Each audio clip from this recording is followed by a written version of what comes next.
حضرت معاذ ابن جبل رضی اللہ تعالی عنہ نے سفر کا ارادہ فرمایا تو حضور علیہ الصلوۃ والسلام کی بارگاہ عالیہ مقدسہ میں حاضر ہوئے اور عرض کی یا رسول اللہ صلی اللہ تعالی وسلم نصیحت فرمائیے۔ تو آقا علیہ الصلوۃ والسلام نے ارشاد فرمایا وحدہ لا شریک، اس اللہ رب العزت کی عبادت کرو اور اس کا کوئی شریک نہ ٹھہراؤ۔ عرض کی اے اللہ کے رسول مزید نصیحت فرمائیے۔ تو آقا علیہ الصلوۃ والسلام نے ارشاد فرمایا کہ دین پر مضبوطی سے قائم رہنا اور عمدہ اخلاق کو اختیار کرنا۔ دوسری روایت میں آتا ہے تو آقا علیہ الصلوۃ والسلام نے ارشاد فرمایا اے معاذ، میں تمہیں یہ نصیحت کرتا ہوں کہ جب لوگ تمہارے ساتھ برا برتاؤ کریں تو تم ان کے ساتھ اچھا برتاؤ کرو۔ اس روایت میں غور کریں کہ عمدہ اخلاق کی تعریف یہاں پہ بیان کر دی آقا علیہ الصلوۃ والسلام نے۔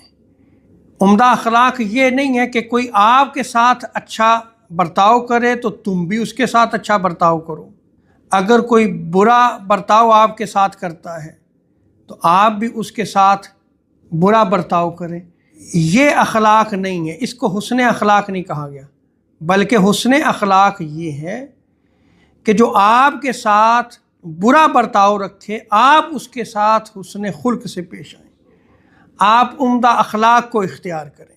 وہ توڑے تم جوڑو، وہ تمہیں اہمیت نہ دے لیکن تم اس کو اہمیت دو۔ عرض کی یا رسول اللہ مزید نصیحت فرمائیں۔ تو آقا علیہ الصلوۃ والسلام نے ارشاد فرمایا پہ دین پہ استحکام اختیار کرنا، مستحکم رہنا، جمع رہنا دین پہ، اور اچھے اخلاق اختیار کرو۔ اسی طرح ایک اور روایت میں آتا ہے کہ جب حضرت معاذ ابن جبل رضی اللہ تعالی عنہ نے آقا علیہ الصلوۃ والسلام سے عرض کی یا رسول اللہ صلی اللہ تعالی وسلم مجھے نصیحت کیجیے، تو آقا علیہ الصلوۃ والسلام نے ارشاد فرمایا سلام کو رواج دینا، یعنی جسے جانتے ہو یا نہیں جانتے اسے سلام کرو۔